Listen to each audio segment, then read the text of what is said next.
So then, we are back with more understandings from the Renewed Covenant, from the Aramaic English translation of the word. We then are involved with the many prophecies of old, from the time of Moses, from the time that he went up in the mountain, he received the holy laws from Yahweh, the true Creator. He came down, he established then the first service. From there, then the Torah was then recorded. And in the Torah, in Leviticus, then we find the 23rd chapter of Leviticus explain the first portion of the Torah's completion in terms of the future events regarding the spring feast. Then have the 22nd verse of Leviticus, the 23rd chapter, relates then with the time of the Gentiles, a couple thousand years. And then those are symbolized in the writings of Ruth. Gives you then the understanding of what it means when then the Gentiles comes then from the outside and are granted salvation. Then the other part is the autumn feast from the 23rd verse until the 44th. That's the autumn feast. We are understanding at the moment we are in a time of rebuilding. It's very interesting because news are coming from many directions, and also Australia, the very far away neighbor in the Pacific, is also having strong relationship with China and indicating that the prophecies are absolutely true.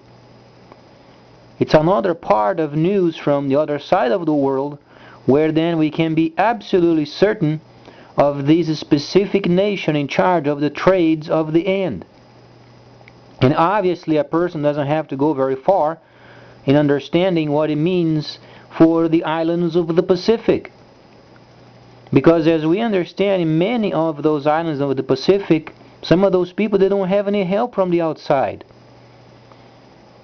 There is a specific island over there in the Pacific where they receive a shipment of rice ever so often in a few months. Sometimes they are months without any kind of a nourishment. They eat fish and coconuts. How would you like to live in a place where you then have to have your meals morning, lunch, and at night coconut with fish? And then water coming in and entering your house. And no help from the outside. Sometimes then the ship with provisions, they come once every, sometimes 4 months.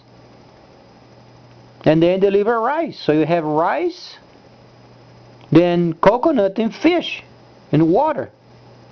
How would you like to have these as a meal in the morning and then at lunch and then at night? So you must be caring for those people also, and they make sure they are involved with the trade. And it's very interesting because then we understand that the plan and the program of relocating those people from other areas so they can have a higher place to live in, then it's very obvious that Australia would be a place, perfect place, then to organize a program amongst those islands. As then the Chinese obviously would be more evident their influence with Australian involvement in terms of trade. As long as we are then honest and upfront, then we can say that we have a plan and then involvement of the international help for those islands of the Pacific.